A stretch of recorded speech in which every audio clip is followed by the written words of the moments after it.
Hi friends, welcome back to my YouTube channel. ಯಾರೆಲ್ಲ ನಮ್ಮ ಚಾನಲನ್ನು ಸಬ್ಸ್ಕ್ರೈಬ್ ಮಾಡದೆ ನೋಡ್ತಾ ಇದ್ದೀರಾ, ಪ್ಲೀಸ್ ಸಬ್ಸ್ಕ್ರೈಬ್ ಮಾಡಿ ಸಪೋರ್ಟ್ ಮಾಡಿ ಫ್ರೆಂಡ್ಸ್. ಈ ವಿಡಿಯೋ ಇಷ್ಟ ಆದಲ್ಲಿ ಲೈಕ್ ಮಾಡೋದನ್ನು ಮರಿಬೇಡಿ. ಗೌರಿಶಂಕರ ಇಂದಿನ ಸಂಚಿಕೆಯಲ್ಲಿ ಏನಾಗುತ್ತೆ ಅಂತ ನೋಡೋಣ ಬನ್ನಿ. ಸಂಚಿಕೆ ಶುರುವಿನಲ್ಲಿ ವಿಜಿ ಶಂಕರನ್ ಜೊತೆ ಫೋನ್ ಮಾಡಿ ಮಾತಾಡಿ ಫೋನ್ನ ಕಟ್ ಮಾಡಿಬಿಟ್ಟು, ಹಬ್ಬ ಸದ್ಯ ಫೈನಲಿ ಶಂಕರ್ ಅವರು ನಮ್ಮ ಮನೆಗೆ ವಾಪಸ್ ಬಂದರೆ ಅಷ್ಟೇ ಸಾಕು, ಬರೋ ಥರ ಆಯ್ತಲ್ಲ, ಈಗ ಅದೇ ಖುಷಿ ಆಗ್ತಾ ಇರೋದು. ಒಟ್ಟಿನಲ್ಲಿ ಗೌರಿ, ಶಂಕರ, ಭುವಿ ಈ ಮೂರು ಜನನು ಒಂದಾಗಿದ್ರೆ ಅಷ್ಟೇ ಸಾಕು, ನಮಗೂ ಅದೇ ತಾನೇ ಬೇಕಾಗಿರೋದು ಅಂತೇಳಿ ತುಂಬ ಖುಷಿ ಪಡ್ತಾ ಇರ್ತಾಳೆ. ನಮ್ಮ ಭುವಿ ಪುಟ್ಟನು ಖುಷಿ ಆಗಿರ್ತಾಳೆ.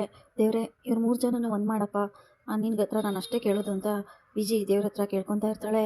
ಈ ಕಡೆ ಸುನಂದ ಹೇಳ್ತಾ ಇರ್ತಾಳೆ, ಶಂಕರ ತುಂಬಾ ಖುಷಿಯಾದ ವಿಚಾರ ಹೇಳ್ದೆ, ಗೌರಿ ಹಾಗೆ ಮಾಡ್ತಾಳೆ ಹೀಗೆ ಮಾಡ್ತಾಳೆ ಅಂತ ಅವಳ ಮೇಲೆ ದ್ವೇಷ ಕಾರ್ತೀಯ ಅಂತ ಅನ್ಕೊಂಡಿದ್ದೆ. ನನಗೆ ಖುಷಿಯಾದ ವಿಚಾರ ಹೇಳಿದ್ನಲ್ಲ, ತುಂಬಾ ಖುಷಿ ಆಗ್ತಾ ಇದೆ. ಕೊನೆಗೂ ನಿನ್ ಮನ್ಸಲ್ಲಿ ಗೌರಿ ಇದ್ದಾಳೆ ಅಂತ ಹೇಳ್ದಲ್ಲ, ಅಷ್ಟೇ ಖುಷಿ ಅಂತ ಸುನಂದ ಹೇಳ್ತಾ ಇರ್ತಾಳೆ. ಆಗ ಶಂಕರ ಹೇಳ್ತಾನೆ, ಹೌದು ಅದಕ್ಕೆವಾ, ವಿಷಯವನ್ನು ನಾವು ಸೀರಿಯಸ್ ಆಗಿ ತಗೊಳಕ್ಕಾಗಲ್ಲ. ಜೀವನ ನಮ್ಮನ್ನ ಯಾವ ರೀತಿ ಕರ್ಕೊಂಡು ಹೋಗುತ್ತೋ ಆ ರೀತಿಯಲ್ಲಿ ನಾವು ಹೋಗ್ಬೇಕು. ಆ ಸಿದ್ದೇಶ್ವರ ನಮ್ಮನ್ನ ಯಾವ ರೀತಿ ಆಡಿಸ್ತಾನೋ ಆ ರೀತಿ ಆಡ್ಬೇಕಲ್ವಾ ಅದಕ್ಕೆವಾ ಅಂತ ಶಂಕರ ಹೇಳ್ತಾನೆ. ಆಗ ಸುನಂದ ಹೇಳ್ತಾಳೆ, ನೀನ್ ಮಾಡ್ತಾ ಇರೋ ಕೆಲಸ ಒಳ್ಳೇದೇ.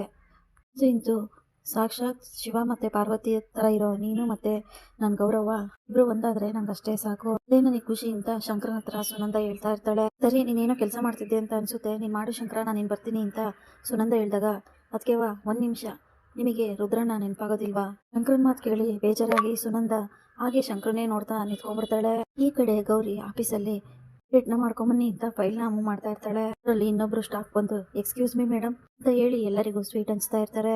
ಮೇಡಮ್ ನೀವು ತಗೊಳ್ಳಿ ಅಂತ ಕೊಡ್ತಾ ಇರ್ಬೇಕಾದ್ರೆ, ರೀ ಉಮಾಶಂಕರ್, ಏನ್ರಿ ವಿಶೇಷ, ಏನಾದ್ರೂ ಮಗಳದ್ ರಿಸಲ್ಟ್ ಬಂತ? ಓ ಮೇಡಮ್, ಅದಕ್ಕಿಂತ ದೊಡ್ಡ ಖುಷಿ ವಿಚಾರ. ಹೌದಾ, ಪ್ರಮೋಷನ್ ಏನಾದ್ರು ಸಿಗ್ತೇನ್ರಿ ಅಂತ ಗೌರಿ ಕೇಳ್ತಾಳೆ. ನಮಗೆಲ್ಲ ಎಲ್ಲಿ ಸಿಗುತ್ತೆ ಬಿಡಿ ಮೇಡಮ್ ಪ್ರಮೋಷನ್, ಅದಕ್ಕಿಂತ ದೊಡ್ಡ ವಿಚಾರ ಅಂತ ಆ ವ್ಯಕ್ತಿ ಹೇಳ್ತಾನೆ. ಏನು ಅಂತ ನಾವು ತಿಳ್ಕೊಬಹುದು, ಹೇಳಿ ಸರ್ ಅಂತ ಗೌರಿ ಕೇಳ್ತಾಳೆ. ನಿಯರ್ ಮೈಕಲ್ ಹತ್ರ ಮಗಳಿಗೆ ಸೀಟ್ ಸಿಕ್ಕಿದೆ ಅಂತ ಹೇಳಿದಾಗ ತುಂಬಾನೇ ಖುಷಿ ಪಡ್ತಾಳೆ ಗೌರಿ. ಅಲ್ಲಿದ್ದ ಸ್ಟಾಪ್ ಎಲ್ಲ, ಹೌದಾ ಉಮಾಶಂಕರ್ ಅವರೇ, ನಮ್ಮ ತಂಗಿನೂ ಅಪ್ಲಿಕೇಶನ್ ಹಾಕಿದ್ಲು, ಅವ್ರ ಹತ್ರ ಸೀಟೇ ಸಿಗ್ಲಿಲ್ಲ ಅಂತ ಎಲ್ಲರೂ ಮಾತಾಡ್ತಾ ಇರ್ತಾರೆ. ಉಮಾಶಂಕರ್ ಗೌರಿಗೆ ಹೇಳ್ತಾ ಇರ್ತಾನೆ, ಮೇಡಮ್ ನನ್ನ ಮಗಳಿಗಲ್ಲಿ ಸೀಟ್ ಸಿಕ್ಕಿದೆಯಲ್ಲ, ತುಂಬಾ ಖುಷಿ ಆಗ್ತಿದೆ, ಅವಳು ಭವಿಷ್ಯನ ಅವರೇ ರೂಪಿಸ್ತಾರೆ, ಆ ಕಡೆ ಸೀಟ್ ಸಿಕ್ತಲ್ಲ, ನನ್ನ ಮಗಳಿಗೆ ತುಂಬಾ ಖುಷಿ ಆಗ್ತಾ ಇದೆ ಅಂತ ಹೇಳ್ತಾ ಇರ್ಬೇಕಾದ್ರೆ, ಓ ನೈಸ್, ಓ ಜೂನಿಯರ್ ಮೈಕ್ ಅಂತಂದ್ರೆ ಟಿವಿಲೆಲ್ಲ ಬರ್ತಾ ಇತ್ತಲ್ಲ ಅಡ್ವರ್ಟೈಸ್ಮೆಂಟ್ ಅಲ್ಲಿ, ಅದಾ ಅಂತ ಕೇಳ್ತಾ ಇರ್ಬೇಕಾದ್ರೆ, ಮೇಡಮ್ ಅದೇ ಅಂತ ಹೇಳ್ತಾ ಇರ್ತಾರೆ. ಆಗ ಸ್ಟಾಫು ಕೇಳ್ತಾ ಇರ್ತಾರೆ, ಮೇಡಮ್ ನಿಮಗೆ ಅವ್ರು ಗೊತ್ತಾ ಅಂತ. ನೋನಾ, ನಂಗೆ ಗೊತ್ತಿಲ್ಲ, ಬೆಳಗ್ಗೆ ಟಿವಿಲಿ ಆಡ್ ಬರ್ತಿತ್ತಲ್ಲ ಅದನ್ನ ನೋಡಿದೆ ಅಷ್ಟೇ. ಉಮಾಶಂಕರ್ ಬೇಕು ಅಂತಾನೆ ಹೇಳ್ತಾ ಇರ್ತಾನೆ, ಮೇಡಮ್ ಅವ್ರ ಅಪಾಯಿಂಟ್ಮೆಂಟ್ ಸಿಗೋದೇ ನಮ್ ಪುಣ್ಯ, ನಮ್ಮ ಮಗಳಿಗೆ ಸಿಕ್ಕಿದೆ ಅಂತ ತುಂಬಾ ಖುಷಿಯಿಂದ ಉಮಾಶಂಕರ್ ಹೇಳ್ತಾ ಇರ್ತಾನೆ. ಆಗ ಅಟೆಂಡರ್ ಹೇಳ್ತಾ ಇರ್ತಾನೆ, ಅಂತ ಇನ್ಸ್ಟಿಟ್ಯೂಟ್ ಅಲ್ಲಿ ನಮ್ ಸ್ಟಾಫ್ ಮಗಳಿಗೆ ಡ್ಯಾನ್ಸ್ ಮಾಡೋ ಅವಕಾಶ ಸಿಕ್ಕಿದೆ ಅಂದ್ರೆ ತುಂಬಾ ಖುಷಿ ಅಲ್ವಾ ಮೇಡಮ್? ಮತ್ತೆ ಉಮಾಶಂಕರ್ ಹೇಳ್ತಾ ಇರ್ತಾನೆ, ನಾನು ಲಕ್ಕಿ, ನನ್ನ ಮಗಳನ್ನು ಲಕ್ಕಿ. ಉಮಾಶಂಕರ್ ಹೇಳ್ತಾ ಇದ್ರೆ ಗೌರಿಗೆ ತುಂಬಾನೇ ಖುಷಿ ಆಗುತ್ತೆ. ಆಗ Gauri, thanks for the sweet, ಇವಾಗ best of luck your daughter ಅಂತ ಹೇಳಿದಾಗ, ಥ್ಯಾಂಕ್ಸ್ ಅಂತ ಹೇಳಿ ಇಡೀ ಸ್ಟಾಫ್ ಎಲ್ಲ ಕೆಲಸ ಮಾಡಕ್ಕೆ ಅಂತ ಹೋಗ್ತಾರೆ. ಗೌರಿ ಮಾತ್ರ ಆ ಡ್ಯಾನ್ಸ್ ಅಕಾಡೆಮಿ ಬಗ್ಗೆನೇ ಯೋಚನೆ ಮಾಡ್ಕೊಂತ ಕೂತಿರ್ತಾಳೆ. ಯಾರಿದು ಜೂನಿಯರ್ ಮೈಕು, ಎಲ್ಲ ಕಡೆ ಇವ್ರದೇ ಸೌಂಡು, ಯಾರಿರ್ಬೋದು ಅಂತ ಗೌರಿ ಯೋಚನೆ ಮಾಡ್ತಾ ಇರ್ತಾಳೆ. ನಾನು ಸಹ ಅವ್ರ ಜೊತೆ ಡ್ಯಾನ್ಸ್ ಕಲ್ತ್ಕೊಂಡ್ರೆ ನಾನು ಚೆನ್ನಾಗಿ ಡ್ಯಾನ್ಸ್ ಮಾಡ್ಬೋದಲ್ವಾ, ಹೇಗಾದ್ರೂ ಮಾಡಿ ನಾನು ಅವ್ರ ಹತ್ರ ಅಪಾಯಿಂಟ್ಮೆಂಟ್ ತಗೊಳ್ಲೇಬೇಕು ಅಂತ ಗೌರಿ ಯೋಚನೆ ಮಾಡ್ತಾ ಇರ್ತಾಳೆ. ಇನ್ನೊಂದ್ ಕಡೆ ಸುನಂದ ಕಣ್ಣೀರ್ ಹಾಕ್ತಾ ಇರ್ತಾಳೆ. ಆಗ ಶಂಕರ ಹೇಳ್ತಾನೆ, ಅದ್ಕೆವಾ ನೀವು ಕಣ್ಣೀರ್ ಹಾಕ್ತಾ ಇದ್ದೀರಾ ಅಂದ್ರೆ ನಿಮ್ಮನ್ನ ನೋಡಿ ನಂಗೆ ತುಂಬಾ ಬೇಜಾರಾಗುತ್ತೆ, ನೀವೀಗ ಅಳ್ತೀರಾ ಅಂತ ಅಂದಿದ್ರೆ ನಾನು ನಿಮಗೆ ಆ ಮಾತನ್ನ ಕೇಳ್ತಾನೆ ಇರ್ಲಿಲ್ಲ, ದಯವಿಟ್ಟು ನನಗೆ ಕ್ಷಮಿಸಿ ಅದ್ಕೆವಾ ಅಂತ ಶಂಕರ ಕೇಳ್ತಾನೆ. ಏನ್ ಮಾಡಕ್ಕಾಗುತ್ತೆ ಶಂಕರ, ಹೆಣ್ಮಕ್ಳಿಗೆ ಉಚಿತವಾಗಿ ಸಿಗೋದು ಈ ಕಣ್ಣೀರ್ ಒಂದೆಯ, ಹೆಣ್ಣನ್ನ ಕ್ಷಮಯ ದರಿದ್ರಿ ಅಂತ ಕರೀತಾರೆ. ಅದೇ ಹೆಣ್ಣು ತನ್ನ ಗಂಡನ್ನ ದೇವ್ರ ಸ್ಥಾನದಲ್ಲಿಟ್ಟು ಪೂಜೆ ಮಾಡ್ತಾಳೆ. ಅದಕ್ಕಿಂತ ಹೆಣ್ಣಿಗೆ ಕೊಳ್ಳಿಗೆ ತಾಳಿ ಬಿದ್ಬಿಟ್ರೆ ಸಾಕು, ಅವ್ನ್ ಕಳ್ಳ ಆಗಿರ್ಲಿ, ಸುಳ್ಳ ಆಗಿರ್ಲಿ, ಮೋಸಗಾರ ಆಗಿರ್ಲಿ, ಏನೇ ಆಗಿದ್ರು ಸಹ ತನ್ನ ಗಂಡನೇ ಅಂತ ಅನ್ಕೊಂಡು, ಗಂಡನೇ ದೇವ್ರು ಅನ್ಕೊಂಡು ತಾಳಿನ ಕಣ್ಣಿಗೆ ಉತ್ಕೊಂಡು ಜೀವನನ ಮಾಡ್ತಾಳೆ. ಯಾರು ಏನೇ ಅಂದ್ರು ತನ್ನ ಗಂಡನ್ನ ಬಿಟ್ಕೊಡ್ದೆ ಸಂಸಾರ ಮಾಡ್ತಾಳೆ ಅಂತ ಸುನಂದ ಹೇಳ್ತಾ ಇರ್ಬೇಕಾದ್ರೆ, ಶಂಕರ ಸುನಂದನ್ನೇ ನೋಡ್ತಾ ಬೇಜಾರ್ ಮಾಡ್ಕೊಂತಾನೆ. 4 ಗೋಡೆ ಮಧ್ಯೆ ಗಂಡ ಹೇಗಿದ್ರು ಸಮಾಜದ ಮುಂದೆ ನನ್ ಗಂಡ ಅಂತ ಹೆಮ್ಮೆಯಿಂದ ಹೇಳ್ಕೊಂಡು ಓಡಾಡ್ತಾಳೆ. ಈಗ ಬಂದಿದ್ದೆ ಪಂಚಾಮೃತ ಅಂದ್ಕೊಂಡು ಜೀವನ ಮಾಡ್ಬೇಕಾಗತ್ತೆ, ಏನು ಮಾಡಕ್ಕಾಗಲ್ಲ, ಎಲ್ಲ ನಮ್ಮ ಹಣೆ ಬರ ಅಂತ ಹೇಳಿ ಕಣ್ಣೀರ್ ಹಾಕ್ತಾ ಇರ್ತಾಳೆ ಸುನಂದ. ಮತ್ತೆ ಏನ್ ಗೊತ್ತಾ ಶಂಕರ, ನನ್ ಗಂಡ ಕುಡ್ಕೊಂಬಂದು ದಿನ ದನಿಗೆ ಹೊಡೆದಂಗ್ ಹೊಡೆದಿದ್ರೆ ನಂಗೆ ಬೇಜಾರ್ ಇರ್ತಿರ್ಲಿಲ್ಲ, ತಿನ್ನಕ್ ಅನ್ನ ಹಾಕಿಲ್ಲ ಅಂದ್ರು ನನ್ ಕೋಪ ಮಾಡ್ಕೊಂತ ಇರ್ಲಿಲ್ಲ. ಆದ್ರೆ ಏನ್ ಮಾಡೋದು, ನನ್ ಗಂಡನಿಗೆ ನನ್ ಮೇಲೆ ತುಂಬಾ ಅನುಮಾನ, ನನ್ ಮೇಲೆ ನಂಬಿಕೆನೇ ಇಲ್ಲ, ಗಂಡ ಅಂತ ಅನ್ಸ್ಕೊಂಡಿರೋನು ನಮ್ಗುಟ್ಟಿರೋ ಮಗುನ ನಂದಲ್ಲ ಅಂತ ಅಂದ. ಹೆಣ್ಣು ಏನ್ ಬೇಕಾದ್ರೂ ಸಹಿಸ್ಕೊಂತಾಳೆ, ಆದ್ರೆ ತನ್ನ ಶೀಲಕ್ಕೆ ಕಳಂಕ ಬಂದ್ರೆ ಇದನ್ನ ಯಾವತ್ತೂ ಅವಳು ಸಹಿಸ್ಕೊಳ್ಳಲ್ಲ. ಇಂಥ ಗಂಡ ಇದ್ರೆಷ್ಟು ಹೋದ್ರೆಷ್ಟು, ಅಂತ ಗಂಡ ನನಗ್ ಬೇಡ. ಜೀವನದಲ್ಲಿ ನನ್ ಗುಂಡನಿಗೆ ಅಪ್ಪ ಇಲ್ಲ ಅಂತ ನಾನು ತುಂಬಾ ನೋವು ಮಾಡ್ಕೊಂತ ಇದ್ದೆ, ಈಗ ಅಪ್ಪನ ಸ್ಥಾನದಲ್ಲಿ ನೀನಿದ್ಯಾ, ನೀನು ಅಪ್ಪಂಗಿಂತ ಹೆಚ್ಚಾಗಿ ಅವನ್ನ ಸದಾಗಿ ನೋಡ್ಕೊಂತ ಇದೀಯಾ, ಹಿಂದಿಂದೇನೆ ಯಾವಾಗಲೂ ಅವನು ಬಾಸು ಬಾಸು ಅಂತ ತಿರುಗ್ತಾ ಇರ್ತಾನೆ. ಅದನ್ನ ನೋಡಿ ನನಗೆ ತುಂಬಾನೇ ಖುಷಿ ಆಗುತ್ತೆ. ಅದಕ್ಕಿಂತ ಇನ್ನೇನ್ ಬೇಕು ಶಂಕರ ನನಗೆ ಅಂತ ಹೇಳ್ತಾ ಇರ್ತಾಳೆ. ಜೀವಕ್ಕೆ ಈಟೆ ಸಾಕು ಶಂಕರ ಅಂತ ಹೇಳ್ತಿರ್ಬೇಕಾದ್ರೆ ಅದಕ್ಕೆ ವಾ ನೀವು ಅಳ್ಬೇಡಿ ಅಂತೇಳಿ ಶಂಕರ ಅದಕ್ಕೆ ಕಣ್ಣೀರು ಒರೆಸಿ ಸಮಾಧಾನ ಮಾಡ್ತಾನೆ. ಸಮಾಧಾನ ಮಾಡ್ಕೊಳ್ಳಿ ಅದಕ್ಕೆ ವಾ, ನಮ್ಮ ಗುಂಡನ ಜೊತೆಗೆ ನನ್ನ ಕಂದವನು ಇದ್ದಿದ್ರೆ ಗುಂಡನ್ಗೆ ಒಳ್ಳೆ ಜೊತೆಗಾತಿಯಾಗಿ ಇರ್ತಿದ್ಲು, ಒಳ್ಳೆ ತಂಗಿಯಾಗಿ ಇರ್ತಿದ್ಲು ಅಂತ ಹೇಳ್ತಿರ್ಬೇಕಾದ್ರೆ ಸುನಂದ ಬೇಜಾರ್ ಮಾಡ್ಕೊಂತಾಳೆ. ಆದ್ರೆ ಏನ್ ಮಾಡೋದು ಅದಕ್ಕೆ ವಾ, ನನಗೆ ಮಗಳು ಪಡೆಯೋ ಅದೃಷ್ಟ ಇಲ್ಲ. ನೀವೇನು ಬೇಜಾರು ಮಾಡ್ಕೋಬೇಡಿ, ನಿಮ್ಮ ಜೀವಕ್ಕೆ ಜೀವ ಆಗಿ ನಾನಿರ್ತೀನಿ, ನಿಮ್ಗೇನೇ ತೊಂದರೆ ಆದರೂ ನಾನು ನಿಮ್ಮ ಜೊತೆ ಇರ್ತೀನಿ ಅಂತ ಹೇಳ್ತಾ ಇರ್ಬೇಕಾದ್ರೆ ಆ ನಂಬಿಕೆಯಲ್ಲೇ ನಾವು ಬದುಕಿದೀವಿ ಶಂಕರ ಅಂತ ಸುನಂದ ಹೇಳ್ತಾರೆ. ಈ ಕಡೆ ಪಾರ್ವತಿ ಅಡುಗೆ ಮನೆಯಲ್ಲಿ ಅಡುಗೆ ಕೆಲಸ ಮಾಡ್ತಾ ಇರ್ತಾರೆ. ಏನ್ ಮಾಡ್ತಾ ಇದೀಯಾ ಪಾರ್ವತಿ ಅಂತ ಭೈರಾದೇವಿ ಬರ್ತಾರೆ. ಓ ಅಕ್ಕಯ್ಯ, ಏನಾದ್ರು ಬೇಕಿತ್ತಾ, ಕುಡಿಯೋಕೆ ಏನಾದ್ರು ಕೊಡ್ಲಾ ಅಂತ ಕೇಳಿದಾಗ ಅವ್ರು ಇರ್ತಾರೆ ಮೂರ್ನೂ ಬಿಟ್ಟವ್ರು. ನಾವೇನೇ ಅಂದ್ರು ಏಟೆ ಉಗಿದ್ರು ಅದನ್ನ ಮಗಕ್ಕೆ ಉಗಿದ್ರೆ ಅದನ್ನ ಒರೆಸ್ಕೊಂಡು ಕ್ರೀಮ್ ಪೌಡ್ರ್ ಹಾಕೊಂಡು ಮಾಡ್ತಾ ಇರ್ತಾರೆ ಅಂತ ಭೈರಾದೇವಿ ಹೇಳ್ತಾಳೆ. ಈಗ ಪಾರ್ವತಿ ಇಂಡೈರೆಕ್ಟ್ ಆಗಿ ನನಗೆ ಹೇಳ್ತಾ ಇದ್ದಾಳೆ ಅಕ್ಕ ಅಂತ ಹೇಳಿ ತುಂಬಾ ಬೇಜಾರ್ ಮಾಡ್ಕೊಂತಾರೆ. ಅಂತವ್ರನ್ನ ನೋಡಿದ್ರೆ ನನಗೆ ಇವ್ರದ್ದು ಒಂದ್ ಜನ್ಮನ ಅಂತ ಅನ್ಸುತ್ತೆ. ಇವ ಪಾರ್ವತಿ ಅಂತ ಹೇಳ್ತಾ ಇರ್ಬೇಕಾದ್ರೆ ಪಾರ್ವತಿ ಯಾಕಕ್ಕ ಇಷ್ಟು ಕ್ರೂರವಾಗಿ ಮಾತಾಡ್ತಾ ಇದೀಯಾ ಅಂತ ಕೇಳ್ತಾರೆ. ಇನ್ನೇನ್ ಪಾರ್ವತಿ ಮತ್ತೆ ನಿನಗೆ ಅಷ್ಟು ಉಗ್ದಿದ್ದೀನಿ ಅಷ್ಟು ಹೊಡೆದಿದ್ದೀನಿ ಆದ್ರೂ ಸಹ ಎಲ್ಲಾನು ಬಿಟ್ಟು ಖುಷಿ ಖುಷಿಯಾಗಿ ನನ್ನ ಜೊತೆ ಬಂದು ಮಾತಾಡ್ತಾ ಇದೀಯಾ, ನಾಚಿಕೆ ಆಗಲ್ವಾ? ಈ ತರ ಬಂದು ನನ್ನ ಮುಂದೆ ನಾಟಕ ಮಾಡಿದ ತಕ್ಷಣ ನಾನು ಚೇಂಜ್ ಆಗ್ತೀನಿ ಅಂತ ಅನ್ಕೋಬೇಡ. ನನ್ನ ಮನೆ, ನಾನು ಇರೋದೇ ಹೀಗೆ, ನಾನು ಹೇಳ್ದಂಗೆ ಕೇಳ್ಕೊಂಡು ಬಿದ್ದಿರ್ಬೇಕು. ಏನ್ ಹೇಳು, ನಾನು ಹೇಳ್ದಂಗೆ ಕೇಳ್ಕೊಂಡು ನೀವೆಲ್ಲ ಬಿದ್ದಿರ್ಬೇಕು, ಮುಂದೆ ಅಧಿಕಾರ ನಡೆಯೋದು ಅಂತ ಭೈರಾದೇವಿ ಹೇಳ್ತಾರೆ. ಏನು ಮಾತಾಡ್ದೆ ಪಾರ್ವತಿ ಮೌನವಾಗಿ ನಿಂತ್ಕೊಂತಾಳೆ. ಇದನ್ನೆಲ್ಲ ಬಿಟ್ಟು ನೀನೇನಾದ್ರೂ ಬೇರೆ ನಾಟಕ ಮಾಡಕ್ ಬಂದ್ರೆ ಗಂಟು ಮೂಟೆ ಕಟ್ಕೊಂಡು ಇಲ್ಲಿಂದ ಹೋಗ್ಬೇಕಾಗತ್ತೆ ಭೈರಾದೇವಿ ಹೇಳಿದಾಗ ಆಗ ಪಾರ್ವತಿ ಕೋಪ ಮಾಡ್ಕೊಂಡು ಯಾರಿಗಕ್ಕ ಹೇಳ್ತಾ ಇದೀಯಾ ಅಂತ ರೇಗಾಡ್ತಾರೆ. ಪಾರ್ವತಿ ಮಾತಿಗೆ ಭೈರಾದೇವಿ ಶಾಕ್ ಆಗಿ ಪಾರ್ವತಿ ಮುಖನೇ ನೋಡ್ತಾ ಇರ್ತಾರೆ. ನೋಡಿ ಅಕ್ಕ, ಈ ಮಾತನ್ನ ವಾಪಸ್ ತಗೊಳ್ಳಿ. ಈ ಮನೆ ನಿಮಗೆ ಮಾತ್ರ ಅಲ್ಲ, ನಮಗೂ ನಮ್ದು ಮನೇನ, ಇದು ನಮ್ಮ ಮನೆ ಅಂದಾಗ ಭೈರಾದೇವಿಗೆ ಶಾಕ್ ಆಗುತ್ತೆ. ಏನಕ್ಕ ಹಳೆದನ್ನೆಲ್ಲ ಮರ್ತಿದ್ದೀರಾ? ಗೆಪ್ತಿ ಮಾಡ್ತೀನಿ ಕೇಳಿಸ್ಕೊಳ್ಳಿ. ಗೊತ್ತಾಕ ಈ ಮನೆ ಇರೋದು ಸೂರ್ಯನಾರಾಯಣ ಭಾವನ ಹೆಸರಲ್ಲಿ, ಇದಕ್ಕೂ ಮುಂಚೆ ನಮ್ಮ ಮಾವನ ಹೆಸರಲ್ಲಿ ಇರೋದು.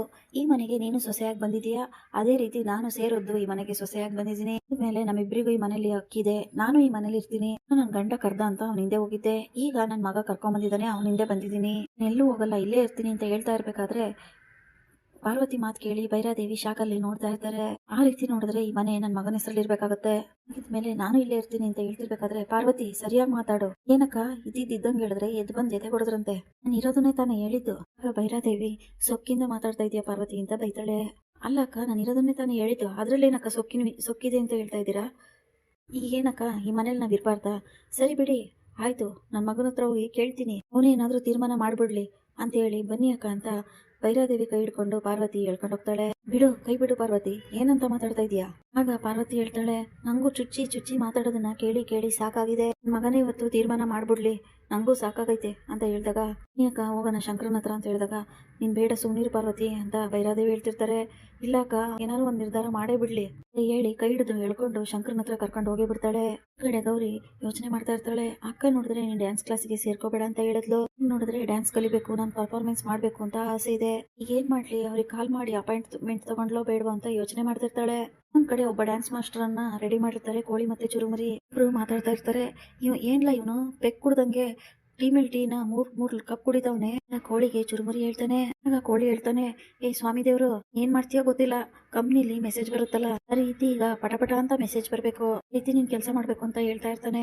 ಮೆಸೇಜ್ ಬಂದ್ಮೇಲೆ ವೆಬ್ಸೈಟ್ ಹೋಗ್ಬೇಕು, ಹಾಗೆ ಬರ್ಕೊಟ್ಟಿದ್ದೀನಲ್ಲ ಅದಕ್ಕೆಲ್ಲ ಲಿಂಕ್ ಬರ್ಬೇಕು, ಡ್ಯಾನ್ಸ್ ಕ್ಲಾಸ್ ಎಲ್ಲ ಅದ್ರಲ್ಲಿ ಇರ್ಬೇಕು, ನೀನ್ ಆ ರೀತಿ ಮಾಡ್ಬೇಕು ಅಂತ ಚುರುಮುರಿ ಹೇಳ್ತಾನೆ. ಡ್ಯಾನ್ಸ್ ಮಾಸ್ಟರ್ ಇದರಿಂದ ಏನು ತೊಂದರೆ ಆಗಲ್ವಲ್ಲ ಸರ್ ಅಂತ ಕೇಳ್ತಾ ಇರ್ತಾನೆ. ಅಯ್ಯ ಮೂದೇವಿ, ನಮಗ್ ತೊಂದರೆ ಆಗ್ಬಾರ್ದು ಅಂತಾನೆ ತಾನೇ ನಿನ್ನ ಕರ್ಸಿರೋದು. ಇಲ್ಲೇ ಡಿ ಸಿ ಮೇಡಮ್ ತುಂಬಾ ಗರಂ ಆಗಿದ್ದಾರೆ, ಏನಾರ ಅನುಮಾನ ಬಂದ್ರೆ ನಿನ್ ಕತೆ ಮುಗೀತು, ಜೊತೆಗೆ ನಮ್ಮನ್ನು ಬಿಡಕ್ಕಿಲ್ಲ ಡಿ ಸಿ ಮೇಡಮ್, ಸರಿಯಾಗಿ ಹುಷಾರಾಗಿ ಮಾಡು. ಮತ್ತೆ ಕೋಳಿ ಹೇಳ್ತಾ ಇರ್ತಾನೆ, ನೋಡು ನಿನ್ಗೆ ಅದೇನೋ ಮಾಡಕ್ ಬರಲ್ಲ ಅಂದ್ರೆ ಹೊಸದಾಗಿ ಅದೇನೋ ಬಂದಿದೆಯಲ್ಲ ಹ್ಯಾಕು ಪ್ಯಾಕು ಅದನ್ನ ಮಾಡು, ನಲ್ಲಿ ನಮಗೆ ಡ್ಯಾನ್ಸ್ ಇನ್ಸ್ಟಿಟ್ಯೂಟ್ ನ ಲಿಂಕ್ ಬೇಕು, ಅದನ್ನ ಮಾಡು ಅಂತ ಹೇಳ್ತಾ ಇರ್ತಾನೆ. ಆಗ ಡ್ಯಾನ್ಸ್ ಮಾಸ್ಟರ್ ಸರಿ ಬಿಡಿ ಅತ್ಲಾಗೆ ಏನಾದ್ರು ಒಂದು ಮಾಡ್ತೀನಿ ಅಂತ ಹೇಳ್ತಿರ್ಬೇಕಾದ್ರೆ ಎಷ್ಟೊತ್ತಾದ್ರೂ ಏನೋ ಮಾಡೇ ಇರಲ್ಲ. ಆಗ ಏನೋ ಮಾಡ್ತಾ ಇದೀಯಾ ಸಾಫ್ಟ್ವೇರ್ ಏನೋ ಕೊಡ್ತಾ ಇದೆಯಲ್ಲ, ಮಾಡ್ದೇವೋ ಇಲ್ಲೋ ಅಂತ ಅಂದಾಗ ಇದೇನ್ ಕಡಲೆಪುರಿ ತಿಂದಂಗ ಅಂತ ಅನ್ಕೊಂಡಿದೀರಾ, ನೀವೇ ಮಾಡ್ಕೊಳ್ಳಿ ನಾನು ಮಾಡಲ್ಲ ಅಂತ ಅವನು ಎದ್ದು ಹೋಗ್ತಾ ಇರ್ತಾನೆ. ಬೇಡಪ್ಪ ಹೋಗ್ಬೇಡ ಬಾಬಾ ಅಂತ ಹೇಳಿ ಮತ್ತೆ ವಾಪಸ್ ಕರ್ಕೊಂಡ್ಬಂದು ಏನಾದ್ರು ಒಂದ್ ಮಾಡಪ್ಪ ಹೇಳಿ ತಲೆ ಮೇಲೆ ಕೋಳಿ ಹೊಡಿತಾ ಇರ್ತಾನೆ. ಯಾಕೆ ಹೊಡಿತೀಯಾ, ಅಣ್ಣಂಗೆ ಹೇಳ್ತೀನಿ ಇರು ಅಂದಾಗ, ಅಯ್ಯೋ ಬೇಡಪ್ಪ ಅಣ್ಣಂಗೆ ಹೇಳ್ಬೇಡ, ಸುಮ್ನೆ ಇರು ಏನ್ ಮಾಡ್ತಾನೆ ನೋಡೋಣ ಅಂದಾಗ ಆ ಸಾಫ್ಟ್ವೇರ್ ಸಕ್ಸಸ್ ಅಂತ ಹೇಳ್ತಾನೆ. ಆಗ ಇಬ್ರಿಗೂ ಸಹ ತುಂಬಾನೇ ಖುಷಿ ಆಗುತ್ತೆ. ಇನ್ನೊಂದ್ ಕಡೆ ಗೌರಿ ಆಫೀಸಲ್ಲಿ ಕುತ್ಕೊಂಡು ಫೈಲ್ ನ ಸ್ಟಡಿ ಮಾಡ್ತಾ ಇರ್ತಾಳೆ. ಮೊಬೈಲ್ಗೆ ತುಂಬಾನೇ ನೋಟಿಫಿಕೇಶನ್ ಬರ್ತಾ ಇರುತ್ತೆ. ಏನ್ ಇಷ್ಟೊಂದು ನೋಟಿಫಿಕೇಶನ್ ಬರ್ತಾ ಇದೆ ಅಂತ ಗೌರಿ ಚೆಕ್ ಮಾಡ್ತಾಳೆ. ಅದು ನೋಡಿ ಗೌರಿಗೆ ತುಂಬಾನೇ ಖುಷಿ ಆಗುತ್ತೆ. ಇವಾಗಷ್ಟೇ ಈ ವಿಷಯದ ಬಗ್ಗೆ ಮಾತಾಡ್ತಾ ಇದ್ದೆ, ಮೆಸೇಜ್ ನ ನೋಡಿ ವಾವ್ 25% ಆಫರ್ ಇದೆಯಂತೆ, ಜೊತೆಗೆ VIP ಸೇರ್ಕೋಬಹುದಂತೆ. ಆಫರ್ ಏನೋ ಚೆನ್ನಾಗಿದೆ, ನಾನು ಸೇರ್ಕೋಬೇಕು ಅಂತ ಅನ್ಕೊಂಡಿದೀನಿ. ಆದ್ರೆ ಅಕ್ಕ ಸೇರ್ಕೋಬೇಡ ಅಂತ ಹೇಳಿದಾಳೆ. ಹೇಗಾದ್ರೂ ಮಾಡಿ ಅಕ್ಕನ್ನ ಒಪ್ಪಿಸ್ಬೇಕು. ವಿಜಿಗೆ ಕಾಲ್ ಮಾಡೋಣ ಅಂತ ಕಾಲ್ ಮಾಡ್ತಾಳೆ. ಈ ಕಡೆ ಕೋಳಿ ಮತ್ತೆ ಚುರುಮುರಿ ಇಬ್ರು ಕೂಡ ಸಾಫ್ಟ್ವೇರ್ಗೆ ದುಡ್ಡು ಕೊಟ್ಬಿಟ್ಟು, ನೋಡು ಮಗ ಕೆಲಸ ಎಲ್ಲ ಚೆನ್ನಾಗ್ ಮಾಡಿದ್ಯಾ, ಇನ್ನು ನಿನ್ನಿಂದ ತುಂಬಾ ಕೆಲಸ ಇದೆ, ಹಾಗೆ ನಮ್ ಟಚ್ ಅಲ್ಲಿ ಇರು ಅಂತ ಹೇಳ್ತಾ ಇರ್ತಾರೆ. ಆಗ ಸಾಫ್ಟ್ವೇರ್ ಹೇಳ್ತಾನೆ, ನನಗೇನು ತೊಂದರೆ ಆಗಲ್ವಾ ಆ DC ಮೇಡಮ್ ಕಡೆಯಿಂದ, ನೀನ್ ಅದ್ರ ಬಗ್ಗೆ ಎಲ್ಲ ಏನು ತಲೆ ಕೆಡ್ಸ್ಕೊಬೇಡ, ನಾವೆಲ್ಲ ನೋಡ್ಕೊಂತೀವಿ, ಹೋಗೋ ದುಡ್ಡನ್ನ ಖುಷಿಯಿಂದ ಎಂಜಾಯ್ ಮಾಡೋಗು ಅಂತ ಹೇಳ್ತಾ ಇರ್ತಾರೆ. ಇಂತೂ ನಾವೊಂದ್ ಕನೆಕ್ಷನ್ ಕೊಟ್ಟಾಯ್ತು, ಅದಕ್ಕೆ ಬಂದು ಕರೆಂಟ್ ಪಾಸ್ ಮಾಡೋದಷ್ಟೇ ಅಂತ ಇಬ್ರು ಖುಷಿಯಿಂದ ಹೇಳ್ಕೊಂಡು ನಗ್ತಾ ಇರ್ತಾರೆ. ಶಂಕರ ಫೋನಲ್ಲಿ ಮಾತಾಡ್ತಾ ಇರ್ತಾನೆ. ಅಲ್ಲಿಗೆ ಭೈರಾದೇವಿ ಮತ್ತೆ ಪಾರ್ವತಿ ಇಬ್ರು ಬರ್ತಾರೆ. ಏನವ ಇಬ್ರು ಒಟ್ಟಿಗೆ ಬಂದ್ಬಿಟ್ಟಿರಾ, ಅದು ಅಲ್ದೆ ಕೈ ಬೇರೆ ಇಟ್ಕೊಂಡ್ ಬಂದಿದ್ದೀರಾ, ಏನ್ ಸಮಾಚಾರ ಅಂತ ಶಂಕರ ಕೇಳ್ತಾನೆ. ಹೌದು ಕಣ್ಲ ಶಂಕರ, ನಿನ್ನ ಹತ್ರ ಮಾತಾಡ್ಬೇಕು ಅಂತ ಪಾರ್ವತಿ ಹೇಳ್ತಿರ್ಬೇಕಾದ್ರೆ, ಹಂಗೇನಿಲ್ಲ ಬಿಡ ಭೈರವ ಅಂತ ಭೈರಾದೇವಿ ಹೇಳ್ತಾ ಇರ್ತಾರೆ. ಯಾಕೇನಿಲ್ಲ ಅಂತೀರಕ್ಕ, ಇವತ್ತೆರಡರಲ್ಲೊಂದು ತೀರ್ಮಾನ ಆಗ್ಲೇಬೇಕು. ಶಂಕರ, ಏನವ ನಿಮ್ಮಿಬ್ರದು, ನೀನ್ ನೋಡಿದ್ರೆ ಏನೋ ಐತೆ ಅಂತೀಯ, ಅವ್ರು ನೋಡಿದ್ರೆ ಏನೋ ಇಲ್ಲ ಅಂತಾರೆ, ಏನ್ ನಿಮ್ಮಿಬ್ರದು ಗಲಾಟೆ ಹೇಳ್ರಿ ಅಂದಾಗ, ಇಂಥವನ್ ಬಗ್ಗೆ ಸಾಕ್ತವ ಏನೋ ಹೇಳ್ಬೇಕು ಅಂತಂದಾಗ ಈ ಕಡೆ ಶಂಕರಂಗೆ ತುಂಬಾನೇ ಶಾಕ್ ಆಗುತ್ತೆ. ಏನ್ ನಡೀತಾ ಇದೆ ಅಂತ ಅಷ್ಟರಲ್ಲಿ ಗಂಗನು ಸಹ ಅಲ್ಲಿಗೆ ಬಂದು ಕೇಳಿಸ್ಕೊಳಕ್ಕೆ ನಿಂತ್ಕೊಂಡಿರ್ತಾಳೆ. ಏನ್ ಹೇಳವ ಅಂದ ತಕ್ಷಣ, ನೋಡ್ಲಾ ನಿನಗೆ ನೀನ್ ಎತ್ತವ ಅಷ್ಟೇ ಪಿರುತಿ ಮಾಡ್ಬೇಕಂತೆ, ನಿನ್ನ ಪಿರುತಿ ಮಾಡ್ಬಾರ್ದಂತೆ ಅಂತ ಹೇಳ್ಬೇಕು ಅನ್ನೋ ಅಷ್ಟರಲ್ಲಿ ಹಂಗ ಶಂಕರನಿಂದನೇ ನಿಂತ್ಕೊಂಡು ಕೈ ಮುಗಿತಾ ಇರ್ತಾಳೆ. ಹಂಗ ಕೈ ಮುಗಿತಾ ಇರೋದ್ ನೋಡಿ ಪಾರ್ವತಿ ಬೇಜಾರ್ ಮಾಡ್ಕೊಂಡು, ಏನಿಲ್ಲ ಮಗ, ನಿನ್ನ ತುಂಬಾ ಪಿರುತಿ ಮಾಡ್ತಾರಂತೆ, ನೀನು ಇವ್ರ ಜೊತೆ ಸರಿಯಾಗಿ ಮಾತಾಡ್ತಾ ಇಲ್ಲ ಅಂತ, ಇವರು ಯಾವಾಗ್ಲೂ ಉಪವಾಸ ಇರ್ತಾರೆ, ತಿಂಡಿ ಎಲ್ಲಾ ಬಿಟ್ಟು ಉಪವಾಸ ಮಾಡ್ತಾವ್ರೆ ಅಂತ ಮಾತನ್ನ ಚೇಂಜ್ ಮಾಡ್ಬಿಡ್ತಾಳೆ. ದೇವಿ ಮಾತ್ರ ಶಾಕಲ್ಲಿ ನಿಂತ್ಕೊಂಡು ನೋಡ್ತಾ ಇರ್ತಾಳೆ. ಆಗ ಶಂಕರ, ಯಾಕೆ ಈ ರೀತಿ ಮಾಡ್ತಿದ್ಯಾ, ನಂಗೋಸ್ಕರ ಹಿಂಗೆಲ್ಲ ಮಾಡ್ಬೇಡವ, ನನ್ಗೂ ನಿನ್ ಮೇಲೆ ಪಿರುತಿ ಐತೆ ಅಂತ ಶಂಕರ ಹೇಳ್ತಾನೆ. ಪ್ರಪಂಚದಲ್ಲಿ ಎಲ್ಲರಿಗೂ ಒಬ್ಬೊಬ್ರೆ ಅವ್ವ ಇದ್ರೆ, ನನಗೆ ಇಬ್ಬಿಬ್ರು ಅವ್ವರು ಸಿಕ್ಕಿದ್ದಾರೆ, ಇದಕ್ಕಿಂತ ಅದೃಷ್ಟ ಇನ್ನೇನ್ ಬೇಕು ನಂಗೆ, ಏನೂ ಆಗಲ್ಲ, ನೀನು ಉಪವಾಸ ಎಲ್ಲ ಮಾಡಕ್ ಹೋಗ್ಬೇಡ ಕಣವ, ಏನಾರ ಮಾಡ್ಬೇಕು ಅಂದ್ರೆ ನಂಗೆ ಹೇಳು, ನಾನ್ ಮಾಡ್ತೀನಿ, ನಾನ್ ಉಪವಾಸ ಇರ್ತೀನಿ, ನಾನ್ ಹಸ್ಕೊಂಡಿರ್ತೀನಿ, ನನ್ನ ಕಾಪಾಡಕ್ಕೆ ಆ ಸಿದ್ದೇಶ್ವರ ಇದ್ದಾನೆ, ಆ ಸಿದ್ದೇಶ್ವರ ನನ್ ಜೊತೆ ಇರ್ಬೇಕಾದ್ರೆ ನನಗೆ ಯಾರು ಏನು ಮಾಡಕ್ಕಾಗಲ್ಲ, ನೀನು ಟೆನ್ಷನ್ ಮಾಡ್ಕೋಬೇಡ, ಸಮಾಧಾನ ಮಾಡಿ ಶಂಕರ ಅಲ್ಲಿಂದ ಹೋಗ್ತಾನೆ. ಶಂಕರ ಅಲ್ಲಿಂದ ಹೋದ ತಕ್ಷಣ ಪಾರ್ವತಿ ಶುರು ಮಾಡ್ತಾಳೆ, ನೋಡಕ ನಾನು ಎಲ್ಲಾ ವಿಷಯನ ಇವತ್ತು ಶಂಕರನ ಹತ್ರ ಹೇಳ್ಬೇಕು ಅಂತ ಅನ್ಕೊಂಡ್ ಬಂದೆ, ಆದ್ರೆ ಗಂಗಾ ನೋಡಿದ್ರೆ ಬೇಡ ಅಂತ ಕೈ ಮುಗಿದ್ಲು, ಅದಕ್ಕೋಸ್ಕರ ಇವತ್ತು ನೀನ್ ಬಚಾವಾಗ್ಬಿಟ್ಟೆ ಅಂತ ಪಾರ್ವತಿ ಹೇಳಿದಾಗ ಭೈರಾದೇವಿ ಕೋಪ ಮಾಡ್ಕೊಂಡು ಅಲ್ಲಿಂದ ಹೋಗ್ತಾಳೆ. ಆಗ ಗಂಗಾ ಬಂದು ಕೈ ಮುಗಿದು, ಅನ್ಸುತ್ತೇವ ನಿಮ್ಮಿಂದ ತುಂಬಾ ಒಳ್ಳೆ ಕೆಲಸ ಆಯ್ತು, ನೀವೇನಾದ್ರೂ ಈ ವಿಷಯನ ಶಂಕರಂಗೆ ಹೇಳಿದ್ರೆ, ಈಗ ನೀವು ಹುಡುಗನ್ ನೋಡಿದಿರಲ್ಲ ನನಗೆ ಮದ್ವೆ ಮಾಡಕ್ಕೆ, ನಾನು ಹುಡುಗನ ಜೊತೆ ಮದ್ವೆನೇ ಆಗಲ್ಲ, ಯಾವತ್ತೂ ಮದ್ವೆನೇ ಆಗಲ್ಲ ನೋಡಿ, ಆಮೇಲೆ ಗೌರಿ ಮತ್ತೆ ಶಂಕರನ್ನ ನೀವು ಒಂದ್ ಮಾಡಕ್ಕಾಗಲ್ಲ. ಗಂಗಾ ಎದುರಿಸ್ತಾ ಇರ್ತಾಳೆ. ಆಯ್ತು ಬಿಡವ, ಇನ್ಮೇಲೆ ನಾನು ಈ ವಿಷಯದ ಬಗ್ಗೆ ಯಾರಿಗೂ ಏನು ಹೇಳಕ್ ಹೋಗಲ್ಲ ಅಂತ ಪಾರ್ವತಿ ಹೇಳಿ, ನೀನ್ ಮಾತ್ರ ಇಂಥ ನಿರ್ಧಾರ ಎಲ್ಲ ತಗೋಬೇಡ, ಮಾತ್ರ ಯಾವ್ದೇ ಕಾರಣಕ್ಕೂ ಮದ್ವೆ ಆಗಲ್ಲ ಅಂತ ಮಾತ್ರ ಹೇಳ್ಬೇಡ ಅಂತ ಹೇಳಿ ಪಾರ್ವತಿ ಗಂಗಗೆ ಹೇಳ್ತಾರೆ. ಸರಿ, ನಂಗೆ ಅಡುಗೆ ಮನೆಗೆ ಹೊಸ ಕೆಲಸ ಐತೆ ಅಂತ ಹೇಳಿ ಪಾರ್ವತಿ ಅಲ್ಲಿಂದ ಹೋದ ತಕ್ಷಣ ಈ ಕಡೆ ಗಂಗಾ ತುಂಬಾನೇ ಖುಷಿ ಪಡ್ತಾ ಇರ್ತಾಳೆ. ಸದ್ಯ ನಾವಿಬ್ರು ಬಚಾವಾದ್ವಿ ಅಂತ. ಈ ಕಡೆ ಗೌರಿ, ನಾನು ಜೂನಿಯರ್ ಮೈಕ್ ಸ್ಕೂಲಿಗೆ ಸೇರ್ಕೊಂತೀನಿ, ಇನ್ಸ್ಟಿಟ್ಯೂಟಿಗೆ ಸೇರ್ಕೊಂಡು ಡ್ಯಾನ್ಸ್ ಕಲಿತು ನಾನು ಪರ್ಫಾರ್ಮೆನ್ಸ್ ಮಾಡಬೇಕು ಅಂತ ತುಂಬಾ ಆಸೆ ಆಗ್ತಾ ಇದೆ ಅಂತ ಗೌರಿ ಬಂದು ವಿಜಯ್ ಮುಂದೆ ಹೇಳ್ತಾ ಇರ್ತಾಳೆ. ಬೇಡ ಗೌರಿ, ಅವಾಗೆಲ್ಲ ನಿನ್ನ ಕಾಪಾಡೋದಕ್ಕೆ ಏನಾದ್ರೂ ಆದ್ರೆ ಡೆವಿಲ್ ಇದ್ರು, ಈಗ ತೊಂದರೆ ಆಗುತ್ತೆ, ಯಾರು ಗೊತ್ತು ಗುರಿ ಇಲ್ದವ್ರ ಹತ್ರ ಅಂತ ಹೇಳ್ತಿರುವಾಗ, ಅಕ್ಕ ಆ ಡೆವಿಲ್ ವಿಷಯನ ಮಾತಾಡಬೇಡಿ, ಇದು ತುಂಬಾ ದೊಡ್ಡ ಇನ್ಸ್ಟಿಟ್ಯೂಟ್, ನನಗೆ ನಂಬಿಕೆ ಇದೆ, ನಮ್ಮ ಸ್ಟಾಫ್ ಮಗಳು ಸೇರ್ಕೊಂಡಿದ್ದಾಳೆ, ನಮ್ಮ ಸ್ಟಾಫ್ ಎಲ್ಲರೂ ಆ ಇನ್ಸ್ಟಿಟ್ಯೂಟ್ ನ ಆಡಿ ಹೊಗಳ್ತಾ ಇದ್ರು, ತುಂಬಾ ಒಳ್ಳೆ ಇನ್ಸ್ಟಿಟ್ಯೂಟ್ ಅಂತ ಹೇಳ್ತಾ ಇದ್ರು, ನಾವು ಸೇರ್ಕೋಬೇಕು ಅಂತ ತುಂಬಾ ಆಸೆ ಆಗ್ತಾ ಇದೆ, ಪ್ಲೀಸ್ ಒಪ್ಕೋ ಅಕ್ಕ ಅಂತ ಗೌರಿ ವಿಜಿನ ಕೇಳ್ತಾ ಇರ್ತಾಳೆ. ವಿಜಿಗೆ ತುಂಬಾನೇ ಖುಷಿಯಾಗಿ, ಏನೋ ಗೌರಿ ನಿನ್ನ ಇಷ್ಟ, ನೀನ್ ಇಷ್ಟೊಂದು ಕೇಳ್ಕೊಂತ ಇದೀಯ ಅಂತ ಒಪ್ಕೊಂತ ಇದೀನಿ ಅಂತ ಹೇಳ್ಬಿಟ್ಟು ಅಲ್ಲಿಂದ ಹೊರಟೋಗ್ತಾಳೆ. ಆಗ ಗೌರಿ, ಇನ್ನೇನು ಅಕ್ಕ ಒಪ್ಪಿದ್ದಾಯ್ತಲ್ಲ, ಅಪ್ಲಿಕೇಶನ್ ಹಾಕ್ಬೇಕು ಅಂತ ಒಂದ್ಸಲ ಅನ್ಕೊಂಡು ತುಂಬಾನೇ ಖುಷಿ ಪಡ್ತಾ ಇರ್ತಾಳೆ. ಇಲ್ಲಿಗೆ ಈ ಸಂಚಿಕೆ ಮುಕ್ತಾಯವಾಗುತ್ತೆ. Thanks for watching.